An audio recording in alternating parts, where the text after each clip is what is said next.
Beat me up like it's Top Golf. Have you gone there yet? We just got a new one, Dude, guys, here in Albuquerque. So fun. Oh, yeah, I can imagine. It stays open really late, too, right? And you go on Tuesday, half off. Yeah, and they have, like, food that comes. I haven't gone yet, but It's a blast. I will, yeah. Food quality, high. Wow. Yeah, you'd think it'd be like junk. Like I know you're vegan. bowling Do they alley have, food. like, some They have vegan hummus. options? Oh, yeah, there you go. Works. And drinks. Yeah. They have alcohol. Alcohol speaking. So it's great. I want to talk about disinformation, and we know this is true because what this series is. There's a lot of disinformation that was gone against this eccentric radical lady that we've been talking about that wrote these. But I want to get smear campaign. Smear campaigns. But I want to get into I love that how word. easy it is to do and how quick people can collectively smear someone. And you remember this. Remember when they came up, like the meat industry came up with this whole idea of having, and also cigarette companies did this too. I was going to name some like Philip Morris and stuff like that, but they had people write papers that were false. They bought off so-called experts. Yep. And then had them go on television and talk, in a scientific way about how great meat is or how great cigarettes are, and that it doesn't cause cancer and, it's good for you. And, this was happening in the 1940s and 50s. And then it created like this whole where like people could become biased. And we have this now. People could become biased and they're like, oh, okay, that's a scientist. And he said this. That's awesome. Mm-hmm. I'll believe that guy because I want to do these actions. I said believe. It's like Beavis and Butt. You said believe. That industry, that sort of idea, if I could put meat on the table, a large amount of it, it was a sign of wealth. It was a sign of prosperity in the suburbs. If I could smoke, I was learned. I could fit into specific cultural groups because of how I was essentially. If I'm a woman and I smoke, I'm independent. You're independent, right? So they sold people on these fantasy ideas of wealth, independence, status, all these things. And then later from that, it's like after we've captured you emotionally, let's just tee you up now with some bullshit research because you're not going to go do the research for yourself. You're just going to listen to what this person has to say. And then you're going to follow through with it. We've done the same thing over and over. It's been with the meat industry. When people woke up in the morning, they had 2 pieces of toast and like maybe some juice and coffee. That was it. And then with the onset of like so much meat consumption, obesity rose in perfect correlation with what was going on in the United States. And then you tie that in with other items for like how we chose sweeteners and other artificial things. It just became a huge issue. But this sort of idea where somebody comes in and they create this emotional fog around something, and then they tell you that these are the values of life, and then they associate false values with some sort of scientific literature that they are writing themselves and then reciting. People are like, this must be the truth. This must be how we do things.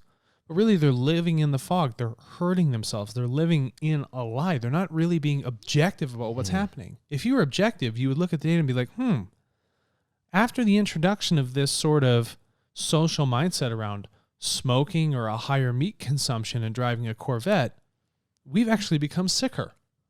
Something's not right. And one of the first things to make you sick are your thoughts. And then the second thing after that is what goes in your body, because your thoughts determine what you put in your mouth. So if you can encapsulate people emotionally, control those thoughts, and then also control what food they're putting in them, it's the benefit of a select few who are pushing those things out there. And then they maintain control of your diet, your emotional states, your culture, your subcultures, because they're referencing some sort of material and they just ask you to believe in it because of some falsely credentialed person that goes on the mass media. Yeah, and if you really want to get an awakening, just go to YouTube and type like 1950s commercials. They had one on the microwave, which was funny. And it was like, freak me out. It's like the microwave, they were like, well, you won't get food poisoning. What? Because it just boils out all the Yeah, stuff. it's nuking everything. Literally, we call it nuking something, But I mean, it's like all the nutrients are gone. Yeah. Once you put them in a microwave, you know what I mean? Yeah, microwave oven is sending these. Plus, it's going into your body too. I mean, what do you think, that wavelength just disappears? Yeah. No, it's sitting in there. So whatever frequency that food was at, it's now at a new frequency. But it's just like, just go to YouTube and type in 1950s microwave commercials, and they're just touting how amazing, how quick it is. Here's the major how point. safe it is, how all your food will come out perfect. This reminds me perfect of meatloaf. billboards I pass on the highway around here in the Southwest. No Jesus, call this number. Mm-hmm. It happens that quick. That's all you got to do. I can solve all my problems just calling a phone number, just like that. That's what it is. That's the solve. My microwave is the solve. Microwave Jesus. Is that what I will call it? Well, they just came out with statistic the other day. This is interesting. Among Christians, that there is no difference in divorce from people that proclaim that they are Christians to people that say that they, are agnostic or atheist or whatever. So if you're objective about it, then it has nothing to do with your religion. Mm-mm. Oh, we were religiously incompatible, or it's like, no, your relationship has nothing to do with your God. Yeah. Yeah, your chosen God. So this disinformation, I want people to realize that, because I'm afraid that, as I did, with a bias, saying, "Oh, okay, Ayn Rand, is, I always heard of her being this eccentric lady, and greed. I think that was a big word, capitalist greed." But you brought this up to me the other day, and I told you, it's like, why are you asking me about it? I was like, a lot of people don't like her. Yeah. A lot of people don't want to talk about her. But we have to, whenever we find truth, wherever it comes from, it is our responsibility on higher density living to share that with others. Yeah. I like to look at people, whoever, it's like a Wikipedia page. The one that gets bashed the most probably has the most amount of truth in it. Right. And it's not us saying what's truth or not. No. It's looking at nature and saying, does this align with that billions of years of systems? Smarter than any scientist we've ever had. So, okay, yeah. And we'll find, and like I said yesterday, we'll find things that, but I want to get into, she talks about what is the objectivist view of reality, and then she has in parentheses metaphysics. So the objectivist view of reality. Yeah, and then she has metaphysics, and she makes this statement. This is her in her book called Introducing. Whoops, I flipped. This is her in the book called Introducing Objectivism. Reality exists as an objective absolute. Facts are facts, independent of man's feelings, wishes, hopes, or fears. Oh my gosh. Tattoo that on my fucking face.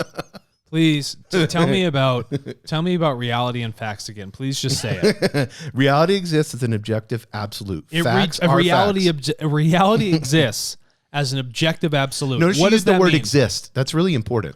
Reality is here. What you're looking at is in front of you. This experience is currently happening. Okay? It exists. It is absolute. It is what is going on. You live within that absolute. It is absolutely an existence of experience. That tree in front of you Is in fact there. when you're driving, if you hit it, you will face reality. Yeah. If you think your car is going to be able to go through that cement barrier, it won't. Reality will tell you that it will stop the Reality car. will smack you right in the face. Yeah. It will. And so that leads us to the next point. So if I'm in the absolute, then what does that determine for the next part of this? She said facts are facts, independent of man's feelings, wishes, hopes, or fears. Great. So no matter how much I go outside, I'm standing there naked, screaming about some sort of religious dogma, right? My hair's all long, and I'm blaming fascists and all these other things, and blah, blah, blah, blah, blah. The fact is the fact. Mm-hmm. No matter how much I try and say something else is actually occurring, the sky is blue, my grass is green. We are floating around in this universe. It is much larger than us. Very rapidly. Atoms move together. We have different elements. Trees grow in this certain way. There are rebirth cycles of everything. Okay, these are facts independent of what I'm saying about my God or a scientist is saying about this. If it doesn't align with the independent facts outside of humanity's fog right now, if it doesn't align with it, don't look at it. If it's not objective, leave them alone. Let him be insane about it. We had Avi Loeb come on, right? Theoretical physicist. And he said people are talking about supersymmetry. You've done it in math, but you haven't objectively seen it. So don't tell me that it actually exists unless you've truly experienced it. Yes. And it's not to say that it can exist. It's just saying don't claim something for a fact because of your current perspective of something without truly observing and experiencing that thing, that absolute. It's like, and we talk about this on Tartle, and we encourage everybody to go, if you like technology, look at that other podcast that we do. It's called TCast. I like technology. We talk about this with artificial intelligence. There's this man's feelings, wishes, hopes, or fears that's towards AI. Yeah. But AI, the reality of AI is you have very simple systems, which are for military. Mm-hmm. And it's like, oh, okay, here's facial recognition. Go take this guy out, drone. Yeah. And then what is the most efficient way?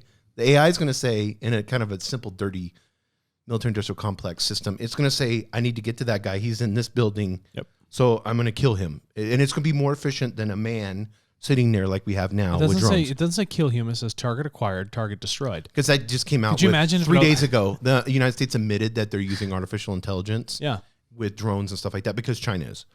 So they said, hey, we have to go into this arena. Could you imagine if their systems, like the drone pilot says, human targeted, human killed? Yeah, that's what it would do. The guy be like, hey, I'm done flying.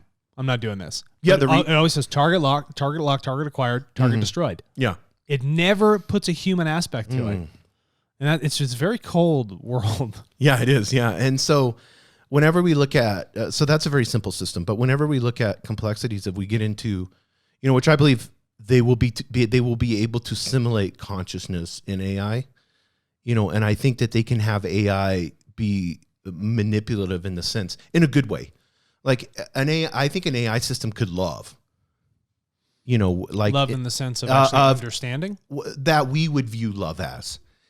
Because it would be able to, it may not actually be able to love, but it could have that's why I'm positive towards AI. I know Elon Musk is negative, like Terminator stuff, but that Terminator is the military stuff. Yeah. Negative towards that. But I am positive towards the, like we had talked about before, this whole idea of companionship, different worlds, like Ready Player One is a prime example. Great. Yeah. And all that. But all of those things are creating happiness in humans.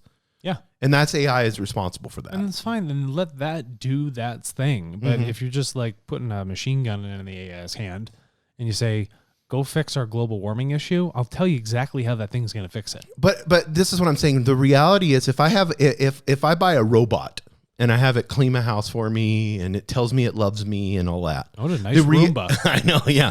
The reality is it's artificial intelligence. Yeah. Notice the word artificial? Yeah, it's not just real smart intelligence. It's just intelligent enough to collect enough data about me to know me more than a human could.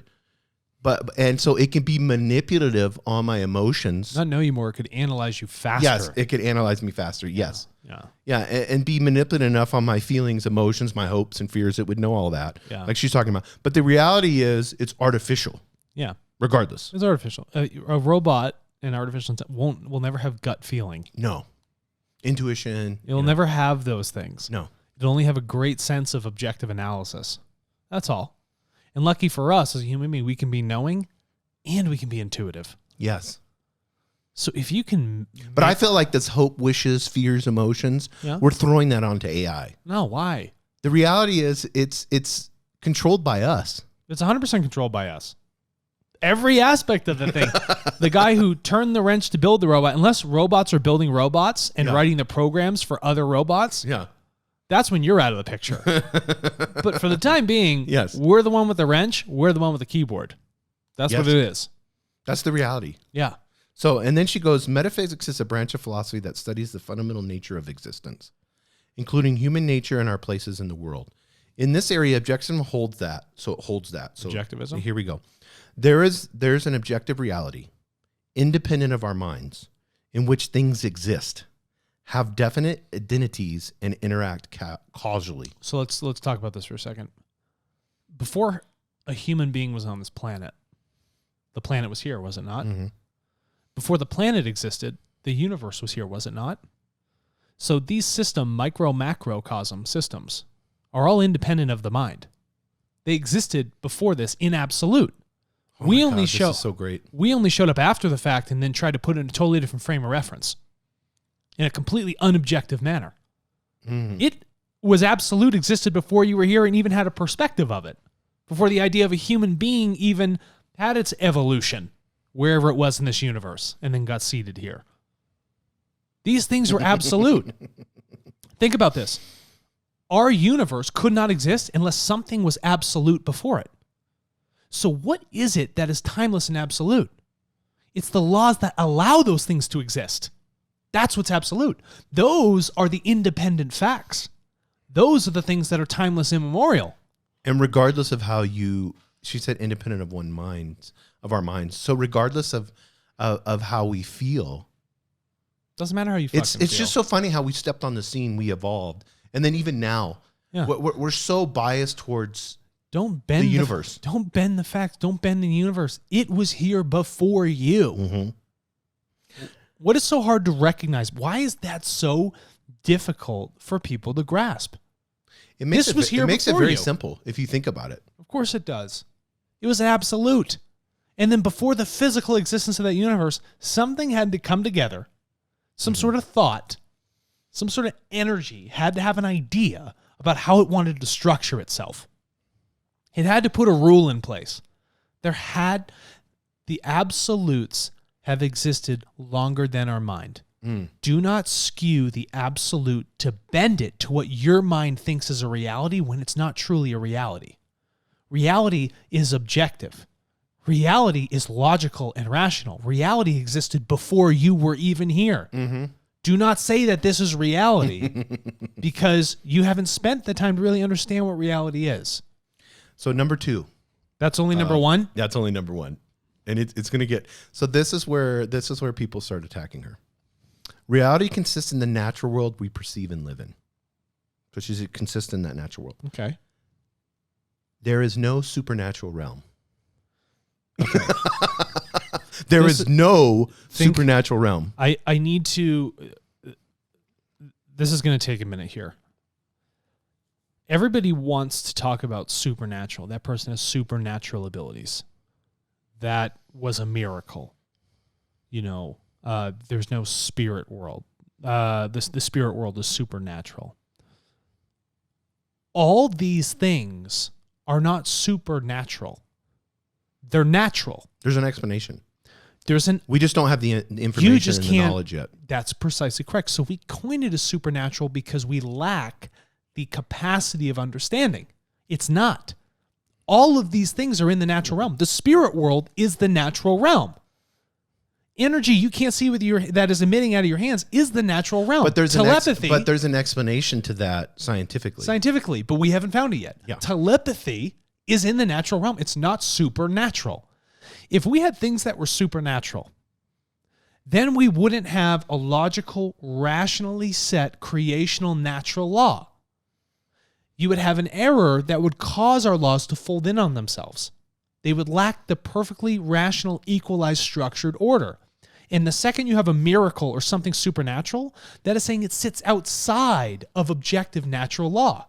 It can't do that. Mm-mm. These things do not sit outside of it. They are a part of it. But the fact that we can't explain it, we coin it as supernatural, creating a paradox that doesn't need to exist. There is no such thing as a paradox. Because it becomes a slippery slope. Is this making sense? Yes, no, this makes sense. I'm going to explain it this way, in kind of more of a basic way. If aliens come, our perception of knowledge towards the universe is probably, we're apes. Our perception of knowledge towards the universe, dimensions we've been got into and all that stuff, is such a small sliver. And I could imagine we're probably like 0.000001 of understanding creation. We're measuring a gnat's ass. Actually, no, we're not. If there was a gnat relative to another gnat, like gnats are small. What if gnats had other things that were like gnats to us? So we're like measuring a gnat's ass of a gnat. Mm-hmm. Does that make sense? Yeah, no. But the slippery slope with supernatural is if aliens come down here, we may not even be able to communicate with them. Are they supernatural? No. They exist. The thing's standing there right in front of you. Have it smack you in the face if you need to. Like what? And then as you look at that alien, we may not even be able to communicate with them. Number 2, their viewpoint, if they're way more evolved than we are, their viewpoint on the universe could be, we may not even be able to understand that. Very nice. You see what I'm saying? Very well put. Here's this, people are like, well, even things like, well, we could never have anti-gravity. Do you have gravity? Well, you got to have anti-gravity. Do you have light? You got to have dark. Light, death, right? Electricity, dielectrics, positives, negatives. There's going to be anti-gravity craft. We just don't have the intellectual capacity to deal with it right now. There has to be a greater part of this universe that we don't understand. We just have the intellectual capacity to understand it. We have not experienced it.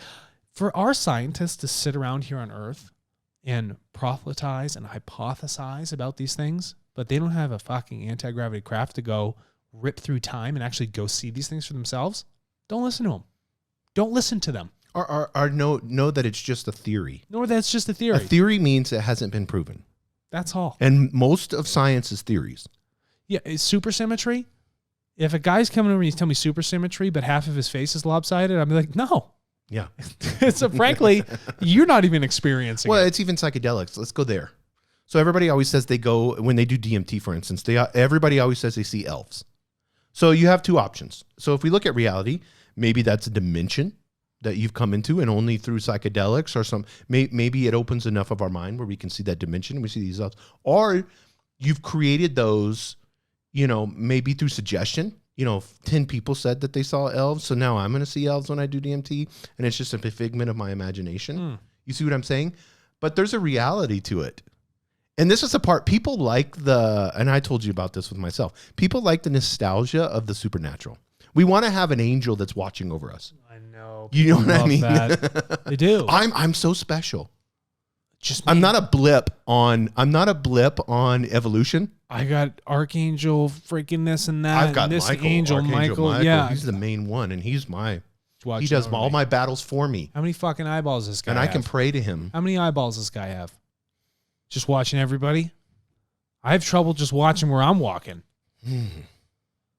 Everybody's keeping tabs? Yeah. But you're not that significant in the sense of The only thing something supernaturally it's a false narrative. The only thing you're significant in is being a human being. Your life at this moment is the thing that's significant. Nothing else. The significance is your walking, breathing, thinking life. Because evolutionary, the odds of you being born are probably 1 in a trillion. Yeah. In this. So you just fought that off. Good, yeah. Just coming on the scene. Just be psyched about that. Don't think you have to even make it more special by saying I'm having an and angel then, walk her teachings is be the best version of yourself. Serve others. That's pretty cool. And believe in yourself that you can accomplish great things. No, know yourself. She doesn't say believe. She said know yourself. Yeah, know yourself. Yeah. Okay, number 3. This is that we just hit 2. Should we do a new episode? 25 minutes in. Should we split it? Yeah, right. We can. Yeah. Let's do that. Let's split it. Guys, we'll be right back.